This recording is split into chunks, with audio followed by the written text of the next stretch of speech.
coucher avec ses frères, on peut coucher avec ses soeurs, on peut coucher avec ses cousines, on peut coucher avec ses cousins, ses beaux-frères, ses tantes, on peut coucher même avec la femme de ses amis, on peut coucher avec la femme de son oncle, la femme de son frère, on peut coucher avec le mari de sa soeur. Mais qu'est-ce qu'il y a? Les rapports sexuels, c'est quoi pour vous, mon frère, ma soeur? Les rapports sexuels, c'est pas comme le bonjour. Les rapports sexuels, c'est pas la blague. Comme je le dis, c'est deux personnes qui s'unissent. La Bible dit, quand vous êtes en train de faire les rapports sexuels, vous devenez une seule personne au moment des rapports sexuels. Donc toi, tu es une seule personne avec tout le monde, quoi. C'est pour cela qu'une partie de vous se trouve chez les gens, une partie de vous se trouve chez les gens. Finalement, vous êtes découpés en petits morceaux, il n'y a plus rien qui reste. Et vous tournez en rond sur cette terre. Vous paraissez réussir, mais vous ne réussissez pas. Vous ressemblez à quelqu'un qui va s'en sortir, mais vous ne vous en sortez pas. Vous ressemblez à quelqu'un qui va briller, mais vous ne brillez pas. Parce que vous êtes couvert de tissus noirs à cause de tout ce que vous commettez comme dégâts au niveau sexuel. Ressaisissez-vous. Ressaisis-toi, mon frère, si tu suis cette vidéo. Ressaisis-toi, ma soeur, si tu sais que c'est comme ça que tu te comportes. Oui, il faut régir tes rapports sexuels. Il faut les mettre selon l'ordre de Dieu, selon l'ordre divin. Tu es un homme marié, tu laisses ton épouse et tu couches avec d'autres femmes. Tu couches ici, tu couches là, tu couches par-ci, tu couches par-là. Tu crois que tu fais du mal à ton épouse, mais tu te fais du mal à toi-même. Parce que chaque fois que tu couches, tu libères des choses. Tu libères tes semences. Tu libères tes promotions. Tu libères les niveaux que tu devais atteindre. Tu libères ta destinée à d'autres personnes. Or, la Bible dit, l'homme et la femme forment une seule chair. L'homme quittera son père et sa mère, s'attachera à sa femme et les deux deviendront une seule chair. Donc, quand tu as les rapports avec ta femme, ce que tu libères, tu te libères cela à toi-même. Donc, ça reste dans ta vie. Ça reste dans ton couple parce que ta femme et toi formez une seule personne.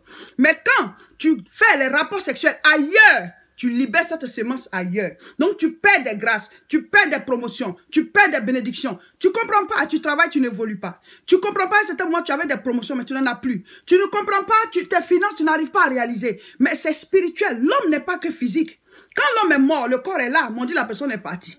La personne ne peut plus parler, elle ne peut plus se déplacer. Pourquoi? Parce que le côté spirituel est parti. C'est le côté physique qui est là qu'on s'en met dans le corps. Donc, les rapports sexuels, c'est et physique et spirituel. Donc, spirituellement, tu libères des choses. Donc, tu ne peux plus évoluer, tu ne peux plus réussir. Et même, il y a des personnes, même on dit, oui, elles ont atteint des niveaux élevés. On dit, celui-là, il est mini, celui-ci, il est ça.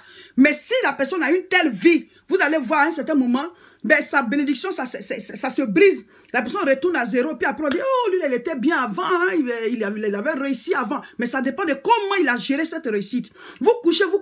Donc, ce que vous devez atteindre comme niveau, vous n'atteignez plus ça, et vous restez à un certain moment, et vous recommencez à redescendre. Donc, vous avez l'apogée, après vous avez la décadence à la fin. Pourquoi? Parce que ben, vous n'avez pas voulu rester dans la voie du Seigneur, vous n'avez pas suivi les principes divins. On ne couche pas avec n'importe qui.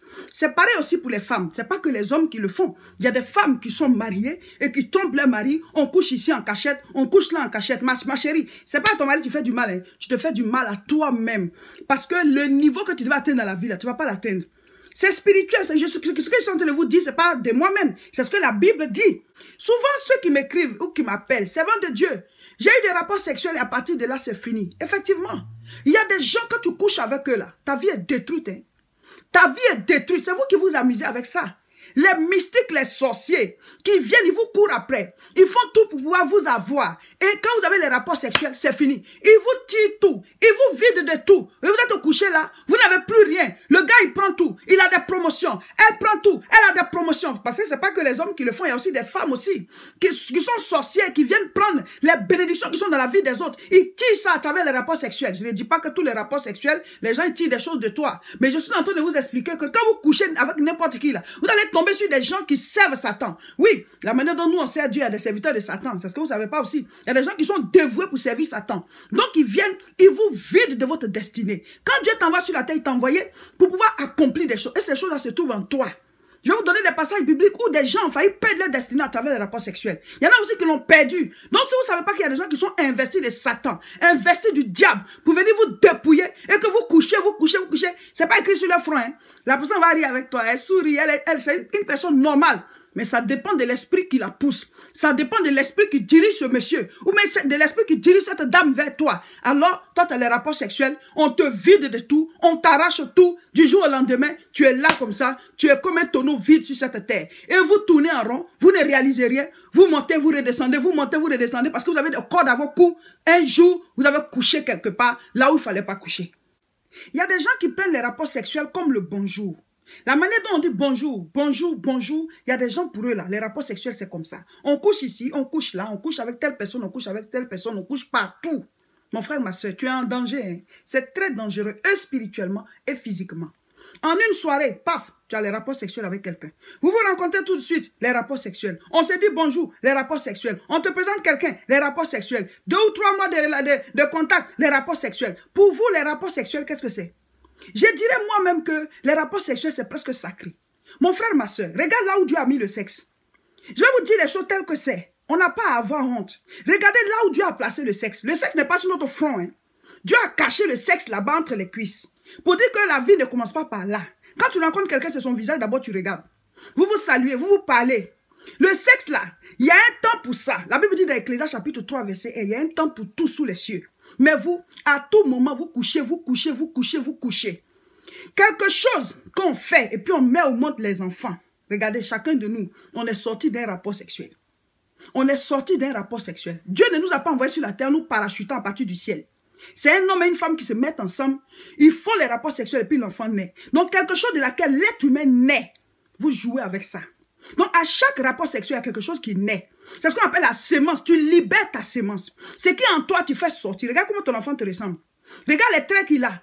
Donc ça veut dire quoi? À chaque rapport sexuel, il y a quelque chose qui naît. Peut-être que ce n'est pas un enfant, mais tu as libéré quelque chose. Tu as libéré tes grâces, tu as libéré tes bénédictions, tu as libéré les promotions, tu as libéré tout ce que tu devais réaliser. C'est ce que vous ne savez pas. Vous donnez, vous donnez, vous donnez, vous donnez. Et après ça, vous êtes vide. Vous êtes assis là et vous êtes en train de chercher délivrance. Vous êtes en train de crier à Dieu. Oh, qu'est-ce que j'ai fait? Pourquoi ma vie est comme ça? Mais tu as oublié. Quand tu couchais partout, tu as oublié. Dieu, il a créé le monde. Le monde est basé sur des principes. Tu ne dois pas savoir, tu dois pas aller avec n'importe qui. Il faut que tu apprennes les lois spirituelles. On n'est pas des animaux. L'être humain, nous sommes l'image et la ressemblance de Dieu. Tu n'es pas n'importe qui. Dieu a créé, nous a mis les chefs. C'est pas avec tout le monde on couche. Arrêtez de poser ces actes-là. Parce que vous allez les regretter tôt ou tard. Il y a des retombées, non seulement physiques, mais aussi spirituelles. Des retombées très graves. Ne couchez pas avec tout le monde. Ne couchez pas avec n'importe qui. Quand un enfant vient au monde, il est petit. Quand il sort du sein maternel, on le nourrit et au fur et à mesure qu'on le nourrit, l'enfant, il grandit. Il grandit au niveau de son corps, mais aussi au niveau de ses pensées, sa conception, la manière de voir la vie et tout ça, ça grandit. Donc au départ, c'est comme si tout est ensemble. Et ça s'étire, ça s'étire. Mon frère, tout ce que Dieu veut faire avec toi, tout ce qu'il t'a donné, tout ce qu'il t'a mis comme destinée, tout ce qu'il t'a mis comme grâce, comme bénédiction, tout est en toi. Tout est en toi. Donc au fur et à mesure, et ça sort, ça sort, ça sort. Tu vois, donc on grandit comme ça. Alors quand on devient grand, on doit réaliser des choses. Il y a des domaines dans lesquels telle ou telle personne est plus forte que l'autre. Pourquoi? Parce que Dieu a donné un domaine à chacun de nous. C'est pour ça qu'il a dit, il nous a créés pour qu'on puisse dominer. Pas pour qu'on puisse dominer les uns sur les autres, mais pour qu'on puisse dominer dans des domaines et que la terre puisse voir la gloire de Dieu à travers nous. Chacun de nous est une image de Dieu. Donc en toi, il y a les bénédictions. En toi, il y a des grâces. En toi, il y a des choses que Dieu a mises. Et ces choses-là vont sortir au fur et à mesure. Donc, il y a des choses qui sortent au niveau des études. Il y a des choses qui sortent au niveau, par exemple, quand tu commences à travailler. Il y a des choses aussi qui sortent quand tu es marié. Vous voyez. Mais vous faites sortir ces choses-là, là où ça ne doit pas sortir. Et après, vous avez tout perdu parce que vous avez gaspillé votre énergie spirituelle. Vous avez gaspillé les grâces, les bénédictions que Dieu a mises en vous en vous envoyant sur terre.